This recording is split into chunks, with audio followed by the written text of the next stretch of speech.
네, 하나님 말씀 이사야 56장입니다. 이사야 56장 9절부터 57장 13절까지 말씀을 읽도록 하겠습니다. 이사야 56장 9절부터 읽겠습니다. 들의 모든 짐승들아, 숲 가운데의 모든 짐승들아, 와서 먹으라. 이스라엘의 파수꾼들은 맹인이요 다 무지하며 벙어리 개들이라. 짖지 못하며 다 꿈꾸는 자들이요 누워있는 자들이요 잠자기를 좋아하는 자들이니 이 개들은 탐욕이 심하여 족한 줄을 알지 못하는 자들이요 그들은 몰지각한 목자들이라. 다 제 길로 돌아가며 사람마다 자기 이익만 추구하며 오라. 내가 포도주를 가져오리라. 내가 독주를 잔뜩 마시자. 내일도 오늘같이 크게 넘치리라 하느니라. 의인이 죽을지라도 마음에 두는 자가 없고 진실한 이들이 거두어감을 당할지라도 깨닫는 자가 없도다. 의인들은 악한 자들 앞에서 불리어 가도다. 그들은 평안에 들어갔나니 바른 길로 가는 자들은 그들의 침상에서 편히 쉬리라. 무당의 자식 간음자와 음녀의 자식들아, 너희는 가까이 오라. 너희가 누구를 희롱하느냐? 누구를 향하여 입을 크게 벌리며 혀를 내미느냐? 너희는 패역의 자식 거짓의 후손이 아니냐? 너희가 상수리 나무 사이 모든 푸른 나무 아래에서 음욕을 피우며 골짜기 가운데 바위 틈에서 자녀를 도살하는도다. 골짜기 가운데 매끄러운 돌들 중에 내 몫이 있으니 그것들이 곧 내가 제비 뽑아 얻은 것이라. 또한 내가 전제와 예물을 그것들에게 드리니 내가 어찌 위로를 받겠느냐? 내가 높고 높은 산 위에 내 침상을 베풀었고 내가 또 거기에 올라가서 제사를 드렸으며 내가 또 내 기념표를 문과 물선주 뒤에 두었으며 내가 나를 떠나 벗고 올라가서 내 침상을 넓히고 그들과 언약하며 또 내가 그들의 침상을 사랑하여 그 벌거벗은 것을 보았으며 내가 기름을 가지고 몰렉에게 나아가되 향품을 더하였으며 내가 또 사신을 먼 곳에 보내고 스오레까지 내려가게 하였으며 내가 길이 멀어서 피곤할지라도 헛되다 말하지 아니함은 내 힘이 살아났으므로 쇠약하여지지 아니함이라.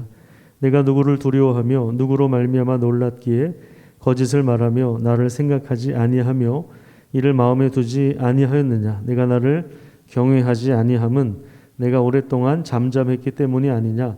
내 공의를 내가 보이리라. 내가 행한 일이 내게 무익하니라. 내가 부르짖을 때에 내가 모은 우상들에게 너를 구원하게 하라. 그들은 다 바람에 날려가겠고 기운에 불려갈 것이로되 나를 의뢰하는 자는 땅을 차지하겠고 나의 거룩한 산을 기업으로 얻으리라. 아멘. 오늘도 선한 목자 되신 우리 주님을 따라가며 또 복된 삶을 꿈꾸시기를 간절히 축복합니다. 오늘 본문 말씀은 조금 뜬금없이 갑자기 그 타락한 목자들에 대한 그 부패함을 지적하고 있고 또 그들에 대한 심판을 선고하는 그런 장면이 나옵니다. 학자들 중에 어떤 사람들은 이 본문의 배경이 이스라엘 백성들이 이제 고국으로 돌아온 상태다. 돌아왔지만 그곳에서 또 지도자들이 타락을 하고 또 사회가 병들고 여전히 사람들이 우상 숭배에 빠지는 이러한 정황이라고 그렇게 설명을 하는 그런 학자들도 있고 아직 돌아오기 전에 그 바벨론에 있는 포로들에게 주어진 말씀인데 과거에 바벨론에 의하여 멸망을 당하기 전에 이스라엘 그 백성들의 지도자들이 이렇게 타락했다, 이렇게 부패했다라는 쪽으로 이제 해석을 하는 학자들도 있습니다. 어찌 되었건 간에 뭐 그 배경을 우리가 정확하게 지금 알 수는 없지만 어찌 되었건 간에 이스라엘 백성들의 그 지도자들이 얼마나 탐욕스럽고 얼마나 부패했는가 이런 부분들이 오늘날 우리에게 경고가 된다는 것은 틀림이 없습니다. 오늘 본문 9절에 보시면 들의 모든 짐승들아 숲 가운데 와서 먹어라 이제 이렇게 짐승들을 초청하고 있는 그런 내용이 나오는데 이것은 생각보다 상황이 굉장히 심각한 상태라는 것을 보여주는 것입니다. 이대로 가다간 모두 심판을 피할 수 없습니다. 10절부터 본격적으로 이스라엘 지도자들의 부패를 보여주고 있는데요. 자, 어떻습니까? 10절에 보시면 그들은 다 보지 못하는 사람들이다. 또 무지한 사람들이다. 벙어리 개다. 이렇게 이야기하고 있습니다. 위험을 감지하지 못하고 적의 침입에 둔감한 자들입니다. 벙어리 개처럼 짖지 못합니다. 무능력하고 무지하여서 모든 공동체를 위험에 빠뜨립니다. 10절 말씀에 보면 이스라엘의 파수꾼이라고 목자들의 역할을 설명합니다. 파수꾼이 어떤 역할을 합니까? 저 멀리 바라보면서 적의 동태를 살피고 위험을 먼저 감지하는 그러한 사람이 바로 이제 파수꾼이죠. 그런데 이스라엘의 지도자들은 그것을 감지하지 못하고 또 보지 못하고 무지하는, 위기를 전혀 감지하지 못하는, 적의 침입에 둔감한, 그래서 그 백성들이 위기에 처할 수밖에 없는 그런 상황이라고 하는 것을 보여주고 있습니다.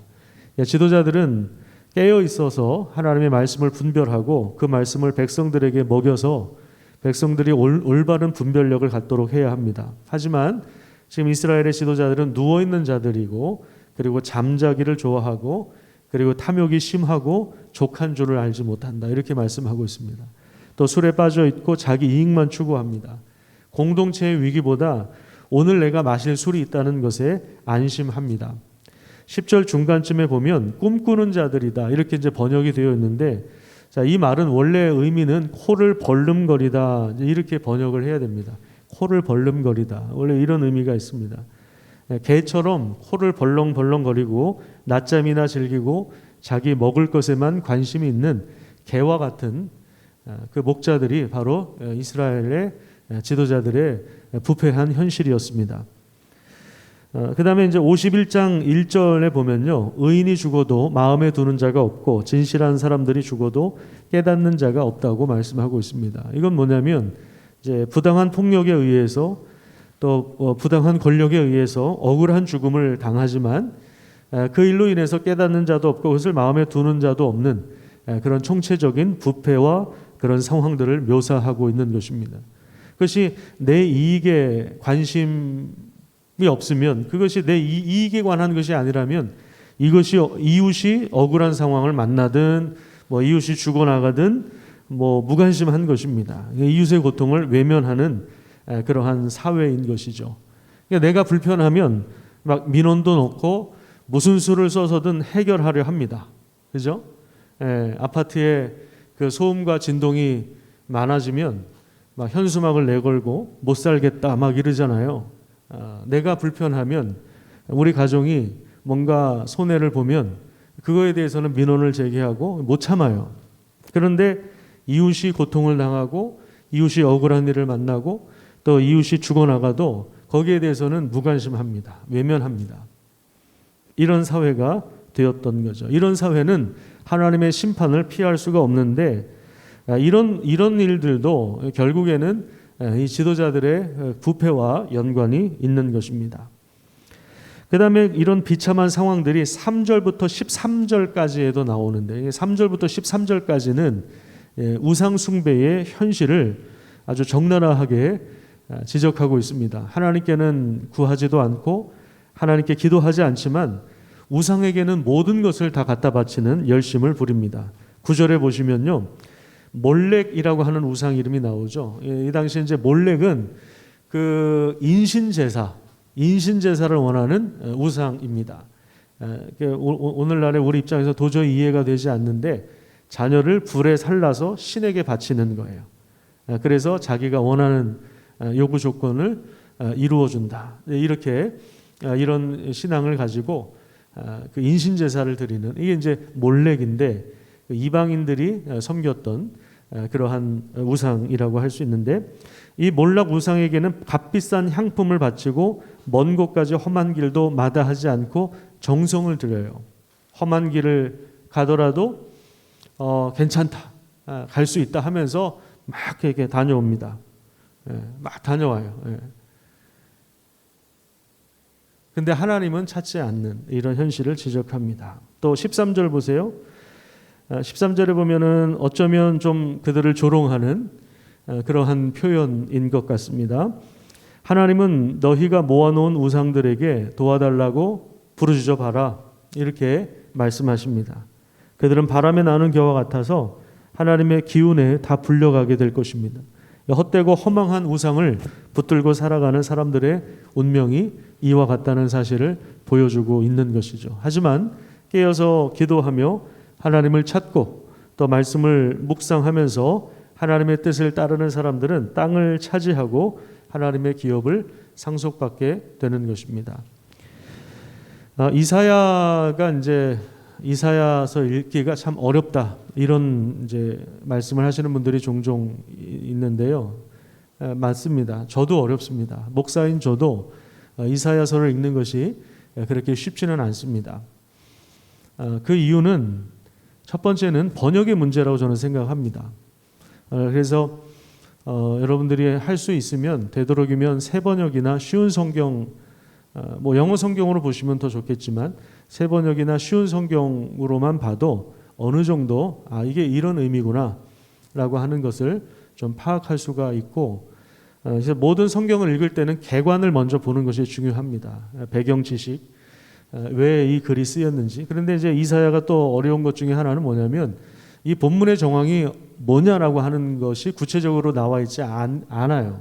그래서 막 주제가 여기저기 이제 왔다 갔다. 여기도 지금 몰지각한 부패한 목자들에 대해서 갑자기 이게 좀 튀어나오는 내용이어서 이게 도대체 이스라엘 백성들이 고국으로 돌아가서 벌어진 일인지 아니면 예전에 있었던 일인지 이런 것들을 파악하기가 쉽지는 않습니다만은, 그럼에도 불구하고 모든 것이 예수님 다시 오실 때는 이제 완전하게 그 말씀이 우리에게 완전히 이제 그 의미가 살아나고 드러나게 될 것이고, 지금은 감추어져 있는 부분들도 있지만 그럼에도 불구하고 어쨌든 하나님께서 주시는 이 경고의 말씀, 이 지도자들에 대한 이 경고의 말씀이 오늘 우리에게도 실제적으로 와닿는 교훈이 된다면 좋겠습니다. 특별히 우리가 좋은 지도자가 되기 위해서, 좋은 지도자들이 되기 위해서 기도하는 것이 굉장히 중요합니다. 정치 지도자들도 그렇고 각계의 지도자들이 있고 교회에도 지도자들이 있는데 지도자들을 위해서 기도해 주시고, 또 시민들이 또 성도들이 깨어 있어야 또 지도자들이 이런 헛된 것에, 부패한 것에 빠지지 않아요. 좋은 지도자는 좋은 청중을 만들고 또 좋은 청중은 좋은 지도자들을 만들어냅니다. 이것을 위해서 함께 서로 협력하고 우리의 좋은 지도자이신, 우리의 좋은 목자가 되시는 예수 그리스도를 알고 함께 따르고 함께 격려하면서 좋은 공동체와 또 좋은 사회와 좋은 나라를 일구어 갈 수 있는 그런 복된 삶을 살아가시기를 축복합니다. 기도하겠습니다. 하나님 감사합니다. 오늘도 우리를 불러주신 하나님, 우상에게 절하지 않고 우리가 하나님 앞에 깨어 있게 하여 주셔서 감사합니다.